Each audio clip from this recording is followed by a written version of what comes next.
Well, howdy, howdy, howdy. Nearly Senior Citizen here. Greetings, boys and girls, and welcome to this. It is 7:06 a.m. on Friday, the 29th of June, and I have a hamster on my shoulder.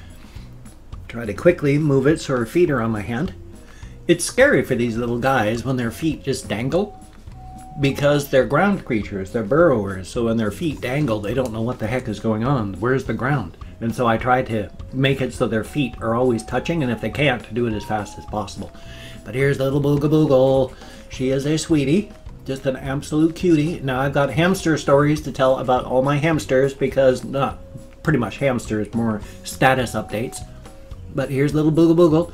I'm going to put her back in her cage so she can run around.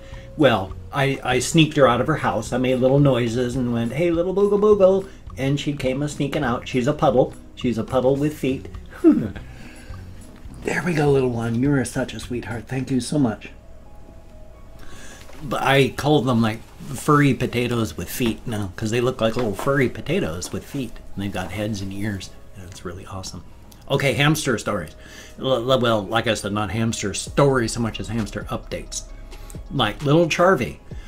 Oh my gosh, he's lost so much of his fur. From between his ears to almost down to his, where his hips are, down his back, and on his right side, all the way down almost to his tummy. His fur is gone. Now, there hasn't really been any skin indications of much of anything beyond a little bit of irritation. The bottom on the right side was a little red, but that's not massively red, and it's not red today. So it's only been periodically minor red, but which could be from scratching. And so he's been scratching because it's been dry, I imagine. And so he's been scratching, and he's put a couple solid scratches in his skin. Now, around the scratches where he scratched himself, he's got like little dime-size brown spots around the scratches. If it hadn't been around the scratches, I'd be able to point at those and say, okay, that's probably a fungal growth. But there's scratches in the middle of it, and so it could be just the skin irritation from the wounds. So right now, until his wounds heal, I can't tell if that's skin irritation from being scratched or if it's a fungus infection. If it hadn't been on the exact same spots, it would be easier to tell.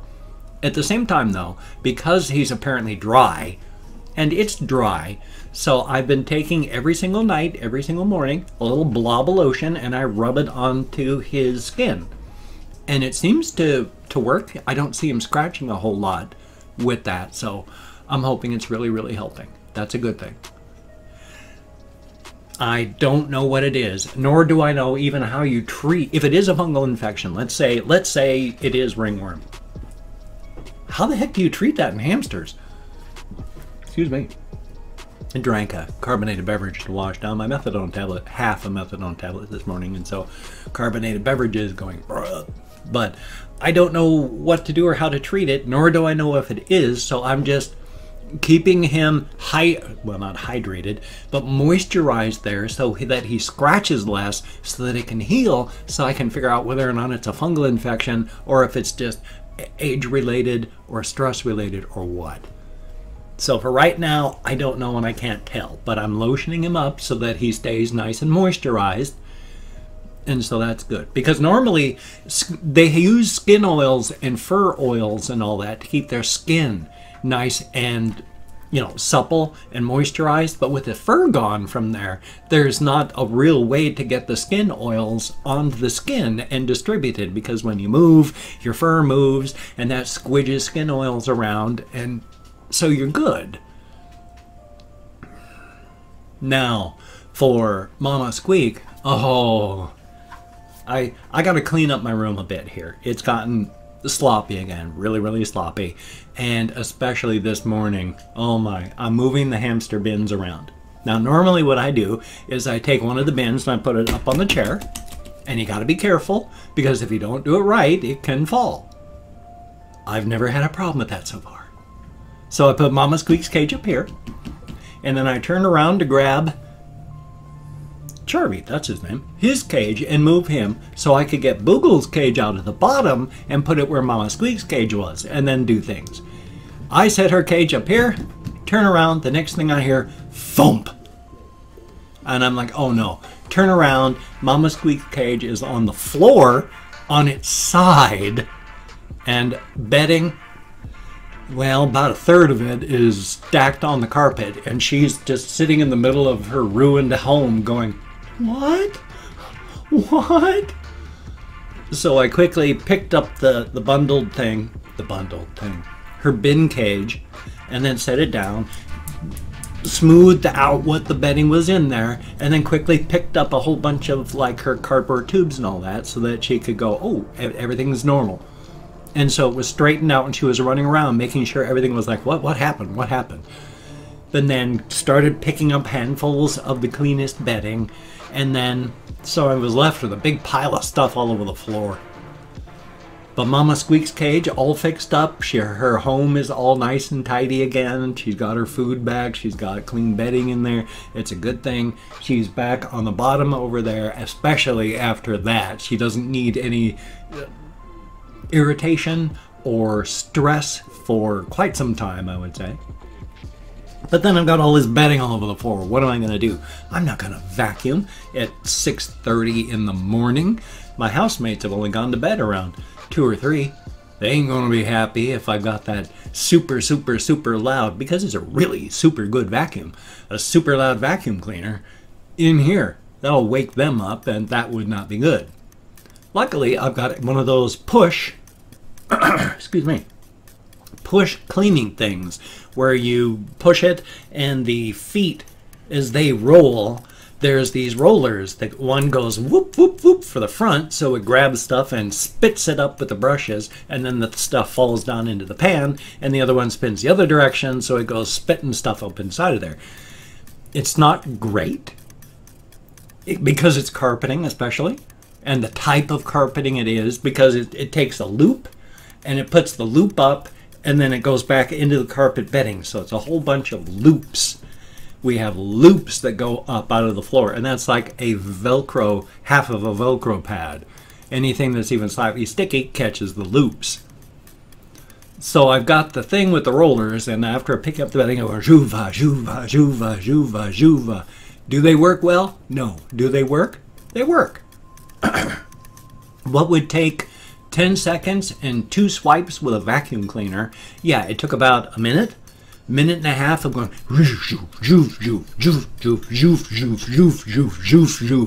because it picks up 9 pieces out of 10 as you're going over it, and then when you're done, it actually drops down 3 of those 10 back on the floor. They get caught in stuff, and so it gets deposited back out. It still picks up 7 out of 10 pieces. It just deposits 3 back. So as you're cleaning, it's like you're slowly cleaning it up because it's redepositing as it picks up most. But so it took like 2 minutes of zoop, zoop, zoop, zoop, zoop, zoop, zoop, zoop, zoop, zoop. But it picking up 10, keeping 7, dropping 3, yeah, it takes a little while, but it works. And thumbs up for that. So the floor needs to be vacuumed. I gotta just especially clean off the floor, vacuum, and then just tidy up again because it's gotten sloppy and messy again. Remember, I work with organizational chaos, and especially with my falling asleep and such like that, my organizational chaos kind of falls apart after a while. And then I have to tidy it up and start again from scratch. I've also been that way my whole life. You know, when I'm really doing well, it's a long time between having to tidy. When things aren't so hot up here, it's a shorter period of time between cleanups. Right now, I'm in the shorter period of time. I may be walking out of a deep, dark forest with the death of my wife and such like that, but there's a whole lot of other deep, dark forests that I'm still walking into as I'm walking out of others. As one door opens, another door closes. Things change on a daily basis. You never know what's going to happen, so thumbs up. Doing the best I can. But the other thing that I thought was interesting on that one, over in the corner where I keep the sweeper, that's also one of the spider corners. And so they tend to gather around the handle of the sweeper. So I'm going over there to pick up the sweeper, and then there's a spider that's on there. It's a new spider. It's a little guy. And so I moved stuff around with the handle, and it's freaking out. And I'm trying to just get the thing out of there so it can still stay in its web in the corner, but it freaks out too badly and I can't get the web tidied up. So I picked it up off of something with a piece of paper and set it on top of a whole bunch of other things. I didn't want to kill it. I don't like killing things. Even little critters like spiders that really, technically, they can't feel pain. And who knows what goes on in the mind of something that small and primitive. I don't know. Primitive only in that I mean, they're not primitive in that they're how many millions upon millions upon millions of years old. You know, the things that aren't going to survive won't have. They're the pinnacle of survival right now. So but who knows for brains? Primitive wise that way. Who knows what they see, think, feel, and all that. I don't know if they feel terror or fear or pain or anything. But I don't like to kill things. So I moved it over onto a lid just with a bunch of my papers and started zupa cleaning up. Because again, I'm an arachnophobe, but the smaller a spider is, the less spider-like it appears to me. Conversely, the larger a spider is, the less spider-like it appears once it hits a certain size.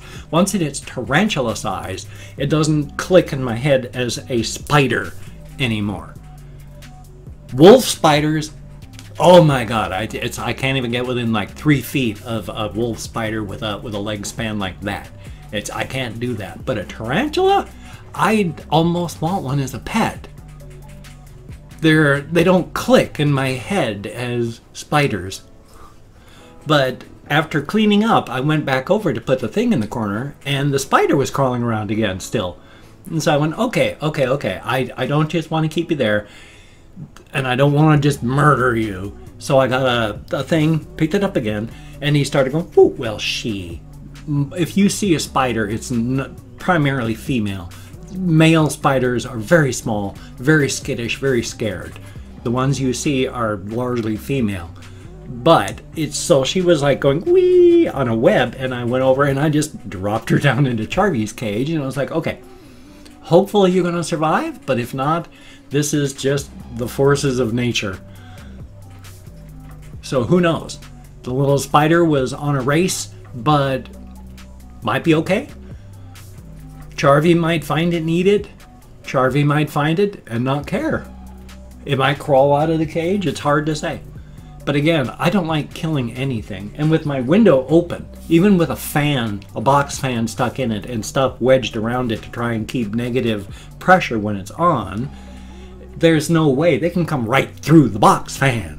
So there's always going to be spiders, and I don't mind because there's tons of bugs because of the bug factory, because of the forest outside. I don't mind. I'm terrified of spiders. They've got to follow the unwritten contract, because I've been sitting here and just behind my monitor, I've had, in one day, I had a bigger spider come on a web back behind the monitors, and then I eventually found it on stuff back behind in there, because I've got like my hockey puck for the sound control for my computer, and I've got other things like like pens and this thing here, a card reader. I got all sorts of stuff just kicking around on my desktop like that. So it was up there. And I was like, oh no. And so I got it and moved it. And then another, just later that day, I was sitting here reading, and then another little spider went boo on a web in the same spot. So yay, little guys. I found that one too. He had been, it's the English language. It defaults to he. Right, wrong, and different. That's the way the language is. We're moving it. We're changing it. There has been a new thing. The plural they is now working as singular. So if you don't know male, female, non-gendered, you don't say he or she. You can say they. And even though you're referring to singular and you're using a plural, it means the one person because you don't know gender. So cool. Oh boy, 14 minutes and change. I've opened up 24 minutes worth of comments, that's what the word is, on my community tab on my channel, so I can go through and thank 20 to 25 people on the fingers of this hand is what I count on, and I count in American Sign Language. That was not good English, so if you had trouble following that, I don't blame you. I also am not going to go read the comments as I thank you. I'm going to read them later, thumbs up each one I read, engage and answer as many as I can, but for right now, I'm just thanking you for having left a comment. A good comment, a bad comment, and a different comment. The fact is you left me a comment. Thank you very, very much. If I mispronounce your username, no disrespect is intended. We are American English, well, that's the imperial we. I'm an American English speaker. I'm not really good at non-English names, but I'm better than most of my fellow Americans. So, doing my best. Thumbs up on that. Calling up Kroom, Mustafa Al-Khan, thank you very, very much, and one piece of gum left, heck of a name, thumbs up on that. Kevin Kaslana, thank you very, very much, and Ware1, thank you. BLB Undead, thank you very, very much. Oh yeah, I noticed this, because I'd read this one before. It says on the Shadow Warrior, if you press shift too many times in a row, that's what activates sticky keys. Yeah, I must have been trying to use my stamina too quick and went pop, pop, pop, pop, pop on the shift key and then boink. I hate sticky keys. And Tundra Keeper, thank you very, very much. Haiki Aronen, I sure hope that's close, but I bet I'm not even. But thank you very, very much. And Gonza Mapper, thank you very, very much. Kelvin Uresha, boy, I hope I'm close. I hope. Mods Leaks, oh boy, I cannot pronounce names today and I'm very sorry. 6, thank you very, very much. Outbreak 14, greatly appreciated. Roach Gaming, thumbs up and thank you. Kathy Kitscat, always good to see you in the comments, thank you. Peak Q Rust, thank you very, very much. Alex plays guitar. That's very cool. I'm very jealous. I wish I could play an instrument. Shay Moran, thank you very, very much. Kevin Mays M, thank you very, very much. Demetria Keys, greatly appreciated. Cameron BK, thank you very, very much. Epic Sabo, thumbs up and thank you. And Maya, thank you very, very much. Mona Handsome, thank you very, very much. Tiej Hanley, boy, I know I'm not close, but thank you very, very much. The Miriam, thank you very, very much. And then last but not least, 6th Grape. I love you guys' usernames. Thank you so very, very much. They are very, very cool. It is greatly appreciated. As stated, you get me out of my head, into the world, dealing with actual people. It's a good thing. It's not a good landscape behind these eyes. It's getting better. I got some floodlights set up, and we're getting light in there. So there's a big dark space. It's going to take a long time to get it all lit up, but we're working on it. Definitely a thumbs up. Oh wow, 17 minutes and 48 seconds. I have various links down below if you can check those out. Jaeger form of a praying mantis. Anyway, there's Twitter, Facebook, GoFundMe, Patreon.com, Google+. If you could donate to my GoFundMe campaign or become a Patreon.com patron, like one of these beautiful and awesome people, that would be beautiful and awesome. But if you cannot donate, or you simply do not donate, I take all good wishes. I deposit them in the bank of my heart, where I draw interest. So thank you very much. If you could toss me a like, I appreciate all the positive validation I get from my existence. Definitely a thumbs up. And if you could subscribe to the channel, that would be cool. I would understand if you don't want to, but if you are down with it, I will do my best to keep you entertained from now until the literal end of my time, which will hopefully be at least past my 74th birthday. I gotta make sure I don't make the mistake of going, I gotta make it to my 74th birthday, gotta make it to the 74th, because once I hit 74, what have I got left, and then I'll die. Don't shoot for the moon, because when you miss, you're only hitting the atmosphere. Shoot for the stars, so when you miss, you hit the moon. That's the way to do it. Oh, good golly, Miss Molly. Now it's 19 minutes. I don't know where the time is going. Some days I struggle just to try and fill each second. Right now, I'm going, God, I got so much I want to talk about. There's no time left.